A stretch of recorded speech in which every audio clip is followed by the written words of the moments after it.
Hello everyone, welcome to learning twist. तो है class 6 का चैप्टर नंबर 1 है ये, ठीक है। What, where, how and when. तो इसका पार्ट 1 चैनल पर जा चुका है, लिंक आपको मिल जाएगा उसका डिस्क्रिप्शन बॉक्स में। तो आज हम ये पार्ट 2 शुरू कर रहे हैं। तो पार्ट 1 में पास्ट के बारे में बताया गया है कि पास्ट में हम कहाँ रहते थे, किस तरीके से जीवन यापन करते थे, है ना, कैसे हम ट्रैवल करते थे एक जगह से दूसरी जगह पर। तो आज आइए अब सेकंड पार्ट में जानते हैं हम, finding out about the past. तो उसके पास्ट के बारे में जानेंगे। तो there are several ways of finding out about the past. तो पास्ट को फाइंड करने के यानी पास्ट को देखने के बहुत सारे तरीके हैं। One is to search for and read books that were written long ago, ठीक है।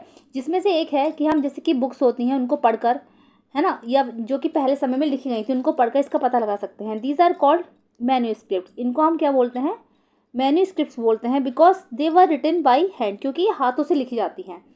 This comes from the Latin word manu meaning hand, ठीक है। ये जो शब्द आया है मैन्यूस्क्रिप्ट्स, ये एक लैटिन वर्ड है मनु, जिसका मतलब है हाथ, है ना। तो यानी कि हाथों से लिखी जाती है, तो उसको हम मैन्यूस्क्रिप्ट्स बोलते हैं। These were usually written on palm leaf. ये जो है यूजुअली वैसे पाम लीफ पर लिखी जाती हैं। पाम ट्री होता है ना, तो उसकी ये लीफ पर लिखी जाती हैं। और on the specially prepared bark of a tree known as the birch, या फिर जो है स्पेशली ट्री होता है जिसको हम ब्रिज के नाम से जाना जाता है, तो ये उसकी बार्क पर लिखी जाती है, ठीक है।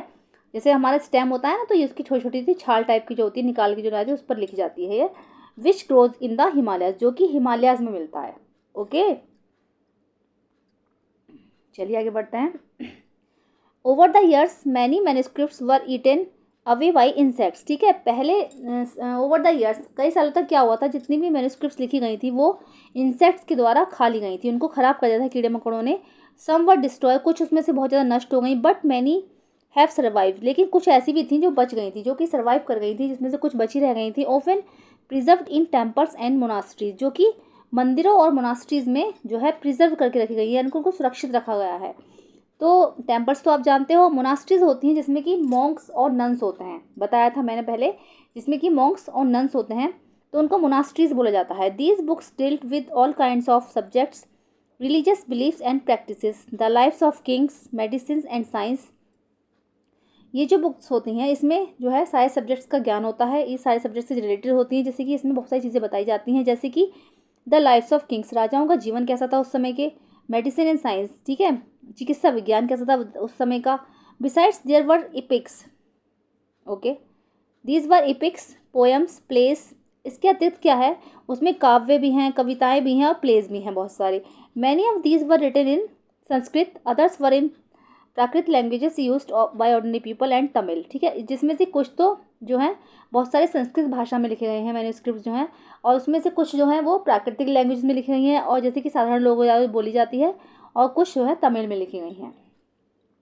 We can also study inscription. इसके अलावा मैन्युस्क्रिप्ट तो हो गया अब आपको, अब हम इंस्क्रिप्शन के बारे में बात करेंगे। इसके अलावा जो है हम इंस्क्रिप्शन की स्टडी से भी पता लगा सकते हैं। These are writings on relatively hard surfaces such as stone और मेटल। ये जो होती हैं किसी हार्ड सरफेस पर लिखी जाती हैं, जैसे कि स्टोन हो गया या फिर मेटल हो गया। Sometimes Kings got there orders inscribed so that people could see, read and ओबे दैम, ठीक है। उस समय में क्या होता था, राजा जो थे वो अपने जो ऑर्डर्स थे, जैसे उनको कोई ऑर्डर पारित करना है तो वो स्टोन पर या कोई हार्ड जो मेटल होती थी उस पर लिखकर भेजते थे, जिसको वहाँ के जो प्रजा थी वो उसका पालन करती थी। There are other kinds of inscription as well where men and women recorded what they did, ठीक है। और भी कई तरीके के जो है इंस्क्रिप्शंस होते थे, जिसको महिलाएं और पुरुष जो थे, उसमें राजा और रानी भी इंक्लूड हैं, तो वो सब रिकॉर्ड करते थे। For example, king often kept records of victories in battle. वो एग्जाम्पल के जैसे राजा जो थे वो अपनी विक्ट्रीज का, जैसे युद्ध में उन्होंने कितनी कितनी जीत हासिल करी और कौन से सन में जीत करी, या जैसे कौन से सन में उन्होंने उस राज्य पर कब्जा किया, तो वो सारी डिटेल जो थी अपनी इंस्क्रिप्शन में नोट करते थे, उसको रिकॉर्ड करते थे वो। तो can you think of the advantages of writing on a hard surface, ठीक है। तो आप हार्ड सरफेस पर राइटिंग करने का कोई एडवांटेजेस बता सकते हो। तो हाँ, तो यह है कि उसको कीड़े मकोड़ों द्वारा नहीं खाया जाता था, क्योंकि उसकी जो सरफेस थी वो हार्ड होती थी। And what could have been the difficulties, ठीक है। और उसको पढ़ने क्या परेशानी होती थी, परेशानी ये थी कि उसको पढ़ाई में पढ़ना जो था थोड़ा सा कठिन था, ठीक है। तो there were many other things that were made and used in the past. तो ऐसी बहुत सारी चीज़ें हैं जिसको हम देख कर, पढ़कर, सुनकर हम उस पास्ट का पता लगा सकते हैं। Those who studies these objects are called archaeologist, और जो इन सारी चीज़ों का पता लगाते हैं, है ना, तो उनको आर्कोलॉजिस्ट बोला जाता है। ठीक है, आर्कोलॉजिस्ट कौन होते हैं? जो जैसे खुदाई वगैरह करके ज़मीन से पता लगाते हैं चीज़ों का, तो वो जो होते हैं वो होते हैं archaeologist.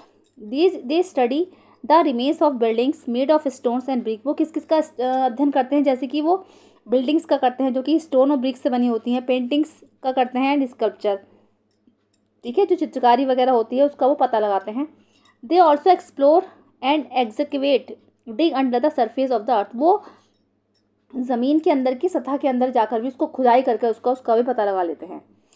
To find tools, weapons, pots, pans, ornaments and coins. ठीक है, जिससे कि वो क्या पता लगा लेते हैं? जैसे टूल्स का पता लगाते हैं, वेपन्स का पता लगाते हैं, पॉट्स का पता लगाते हैं। ठीक है, टूल्स नहीं होते जैसे कि औजार वगैरह होते हैं, वीपन्स मतलब हथियार, पॉट्स बर्तनों का, पेन्स कढ़ाई बर्तनों का पता लगा है, ऑर्नामेंट्स मिले हैं बहुत सारे, एंड कॉइन्स सिक्के मिले हैं। तो उन्होंने जो खुदाई करी है आर्कियोलॉजिस्ट ने, तभी तो ये सब चीज़ें मिली हैं जिससे उनका पास्ट का पता चलता है कि वहाँ के लोग कैसे थे, वहाँ का जीवन यापन उस समय का पास्ट का कैसा था। Some of these objects may be made of stone, जिसमें से कुछ ऑब्जेक्ट्स जो हैं वो स्टोन के बने हैं, अदर्स ऑफ बोन, कुछ हड्डियों के बने हैं, बैक्ड क्ले और मेटल, जिसमें और कुछ क्ले या फिर मेटल के बने होते हैं। Objects that are made of hard imperishable substances usually survive for a long time. ठीक है, जो ये हार्ड मेटल के बने होते हैं, जो ऑब्जेक्ट ऐसे ऑब्जेक्ट जो कि हार्ड बने होते हैं, इम्पेरिशेबल होते हैं, कभी ना नष्ट होने वाले। सब्सटेंस पेरिशेबल मीन्स होता है नष्ट हो जाना, और इम्पेरिशेबल मीन्स होता है कभी ना नष्ट होने वाले। Usually survive for a long time, जो कि लंबे समय तक सही सलामत रहते हैं, लंबे समय तक उनका ध्यान रखा जा सकता है, सुरक्षित रहते हैं वो लंबे समय तक। ओके, तो ये लेफ्ट में दिखा जा रहा है अ pot from an old city. ठीक है, ये पॉट मिला है। ठीक है, ओल्ड सिटी से एक पॉट मिला है। Pots like these were used about 4700 years ago. ठीक है, 4700 साल पहले ये मिला है। राइट में है एन ओल्ड सिल्वर कॉइन। ठीक है, coins such as this one were in the use from about 2500 years ago. ठीक है, 2500 साल पहले का ये कॉइन मिला है। ठीक है, in what ways is the coin different from the ones we use today. तो ये सिक्का जो है आजकल के सिक्कों से किस तरीके से डिफर है। ठीक है, ये रहा। तो archaeologist also look for bones of animals, birds and fish to find out what people ate in the past. ठीक है, आर्कियोलॉजिस्ट जो होते हैं वो हड्डियों का भी निरीक्षण करते हैं, उनको देखते हैं, जैसे कि एनिमल्स की हो गई, बर्ड्स की हो गई या फिश की हो गई, ये पता लगाने के लिए कि उस समय के लोग क्या खाते थे। Plants remain survive for more rarely. वो प्लांट्स का अध्ययन भी करते हैं कि वो इतने समय तक कैसे सर्वाइव कर गए। इफ़ सीड्स ऑफ ग्रेन और pieces of wood have been burned they survive in a charred form. तो do you think cloth is found frequently by archaeologist. तो क्या आप समझ रहे हो कि जो कपड़े हैं वो आर्कियोलॉजिस्ट के द्वारा क्यों नहीं मिले? क्योंकि कपड़े तो गल जाता है ना, इसलिए वो उन्हें कपड़े ऐसी कोई चीज़ नहीं मिली। Historians that is scholars who study the past. ठीक है, हिस्टोरियंस जो होते हैं दैट इज़ स्कॉलर्स, जो कि स्कॉलर्स होते हैं जो कि पास्ट की स्टडी करते हैं, often use the word source to refer to the information found from manuscripts, inscriptions and archaeology. Once sources are found learning about the past becomes an adventure. एक ऐसा सोर्स जो कि पास्ट के बारे में बताता है, जैसे कि उसमें एडवेंचर हो गया। As we reconstruct it bit by bit, जिसको रिकन्स्ट्रक्ट दोबारा किया जा सकता है। So historians and archaeologists are like detective. इसीलिए इन हिस्टोरियंस को और आर्कियोलॉजिस्ट को एक डिटेक्टिव के रूप में भी जाना जाता है कि एक जासूस होते हैं जो हर चीज़ का पता लगा लेते हैं। हिस्टोरियंस तो हो गए स्कॉलर्स जो कि पास्ट के बारे में स्टडी करते हैं, जो उनको नए नए सोर्स मिलते हैं, वो सोर्सेज से पता लगाते हैं कि पास्ट में कैसा जीवन था, क्या था। ऐसे ही आर्कियोलॉजिस्ट होते हैं जो कि ज़मीन की सतह के अंदर जाकर खुदाई करके पता लगाते हैं कि कैसा लाइफ स्टाइल था या वहाँ का जीवन यापन कैसा लोग जीते थे। ठीक है, तो आर्कियोलॉजिस्ट और हिस्टोरियंस जो होगा एक तरीके के डिटेक्टिव्स हैं who use all these sources like clues to find out about your past, जो कि क्लूज के ज़रिए हमारे पास्ट तक पहुँच जाते हैं कि उस समय में जीवन यापन कैसा था। वन पास्ट और मैनी, अब पास्ट एक या फिर एक से अधिक है। तो did you notice the title of this book our past. तो क्या आपने इस बुक का टाइटल को नोटिस किया है जो कि हमारा पास्ट। तो we have use the word past in plural to draw attention to the fact that the past was different for the different groups of people. ठीक है, तो पास्ट को हम सिंपल पास्ट भी लिख सकते हैं, लेकिन यहाँ पर PAST पास्ट लिखा गया है, तो इसका मतलब ये इसका प्लूरल है। तो यहाँ पर एक पास्ट से क्यों नहीं इसको बोला गया। तो इसका मतलब यह है क्योंकि ये अलग अलग ग्रुप के लोगों का पास्ट है, डिफरेंट लोगों के ग्रुप का पास्ट है, उसके बारे में इसमें जानकारी दी गई है, इसीलिए इसको अवर पास्ट के नाम से प्रकाशित किया गया था। For example the lives of herders and farmers were different from those of kings and queens. जैसे कि एग्जाम्पल के लिए, जैसे कि हार्डर्स और फार्मर्स का जो लाइफ्स है वो है डिफरेंट किससे, क्वींस और क्वींस की लाइफ से, है ना। हार्डर्स में चरवाहे और जो किसान होते हैं उनकी लाइफ जो है राजा और रानी की लाइफ से डिफरेंट है। The lives of merchants were different from those of crafts person, जैसे एक व्यापारी की लाइफ डिफरेंट है किससे, क्राफ्ट्स पर्सन की लाइफ से, एंड सो ऑन। ऐसे ही बहुत सारी जो लाइफ्स हैं वो अलग अलग डिफरेंट हैं, हर एक की लाइफ अलग अलग है, तो इसलिए इसको आवर पास्ट के नाम से प्रकाशित किया गया। Also as is true even today, और जैसा कि आज सच है, people follow different practice and customs in different parts of the country, कि देश के अलग अलग हिस्सों में अलग अलग तरीके के लोग पाए जाते हैं जो कि अलग अलग जो है पीपल जो है अलग अलग चीज़ें फॉलो करते हैं।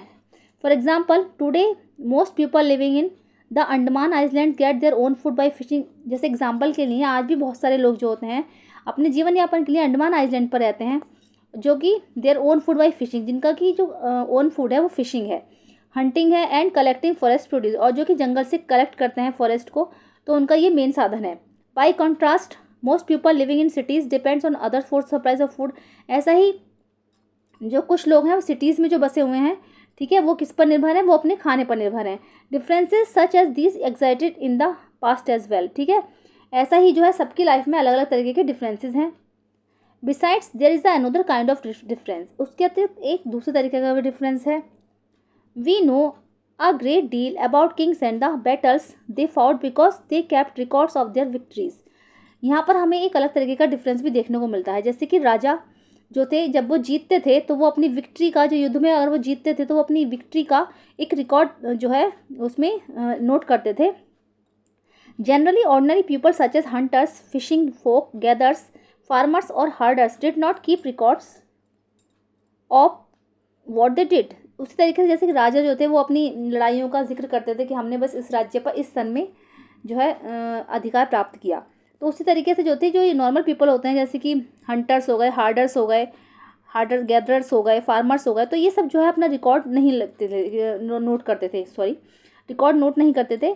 तो while archaeology helps us to find out about their lifes there is much that remains unknown, ठीक है, जबकि आर्कियोलॉजी जो थी इन सबके पास्ट के बारे में बता सकती थी, तो इनमें दोनों में यही डिफरेंस है, तो सबकी लाइफ में थोड़ा थोड़ा डिफरेंस होता था, तो ये जो है इसलिए उस बुक को हम पास्ट के नाम से प्रकाशित किया गया था, आवर पास्ट से, इसलिए उसको प्लूरल में भी बोला जाता है क्योंकि सबकी लाइफ अलग अलग होती है और सबकी लाइफ में डिफ्रेंशिएट अलग अलग होते हैं। अब आता है व्हाट डू डेट्स मीन, तो डेट्स का क्या मतलब था। If somebody ask you the date, अगर कोई आपसे डेट पूछे तो you will probably mention the day, month and year 2000 and something, तो आप डेट बता दोगे, कोई मंथ बता दोगे या फिर कोई साल बता दोगे, जैसे अब 2024 चल रहा है तो इस तरीके से आप बता दोगे। तो these years are counted from the date generally assign to the birth of Jesus Christ the founder of Christianity, तो जो क्रिश्चियनिटी के फाउंडर थे, जो उनके संस्थापक थे जीसस क्राइस्ट, उनकी बर्थ के हिसाब से डेट का जो ये निर्माण किया गया था, जनरली काउंट करी जाती थी। So 2000 means 2000 years after the birth of Christ, all dates before the birth of Christ are founded, जैसे कि मान लीजिए ये है जीसस क्राइस्ट का वो है बर्थ डेट है, तो इससे पहले का जो समय है और इसके बाद का जो समय है, तो पहले का जो समय है बीसी के नाम से जाना जाता था, बिफोर कॉमन एरा, ठीक है, और इसके बाद का समय जो जाना जाता था वो जाना जाता एडी के नाम से, यानी कि एन्ना डोमिनी, तो यानी आफ्टर डेट, ठीक है, इसके नाम से जाना जाता था। जैसे कि अब 2024 है ये, तो अगर 2024 है मान लीजिए ले लेते हैं, तो अगर हम इससे पहले का समय लेंगे 2023 या फिर 2025, तो 2023 तो इधर आ जाएगा और 2025 इधर चला जाएगा। सॉरी पेन में थोड़ा सा दिक्कत हो रही है मुझे, तो आप लोग समझ जाना ऐसे ही, ओके। तो इस तरीके से होता है, तो ये डेट का आपको समझ में आ गया होगा, इसमें ज़्यादा कुछ खास नहीं है, बस तरीके से आप पढ़ लोगे, ठीक है, इतना मैं बता देती हूँ। BC stands for before Christ, you will sometimes find AD before dates, this stands for 2 Latin words, AD को लिखते हैं बिफोर डेट से पहले अगर आता है तो एनो डोमिनी से लिखा जाता है ये, meaning in the year of the lord Christ, so 2012 can also be written as AD 2012, ठीक है, और BC को रेफर करते हैं बिफोर कॉमन एरा, C को स्टैंड करता है कॉमन एरा, ठीक है, तो इस तरीके से आप कर लोगे, बाकी इसमें ज़्यादा कुछ खास नहीं है, जो इंपॉर्टेंट चीज़ थी वो मैं बता चुकी हूँ, ठीक है। तो चलिए आपका लेसन यहीं पर ख़त्म होता है, तो कैसा लगा ज़रूर बताइएगा। अगर आप भी अपनी फैमिली में किसी को पढ़ाना चाहते हैं, समझाना चाहते हैं, बताना चाहते हैं तो उसका शेयर कीजिएगा, और अगर आप मेरे चैनल फर्स्ट टाइम विजिट कर रहे हैं तो उसको सब्सक्राइब कीजिएगा। मिलते हैं नेक्स्ट वीडियो में, थैंक यू सो मच।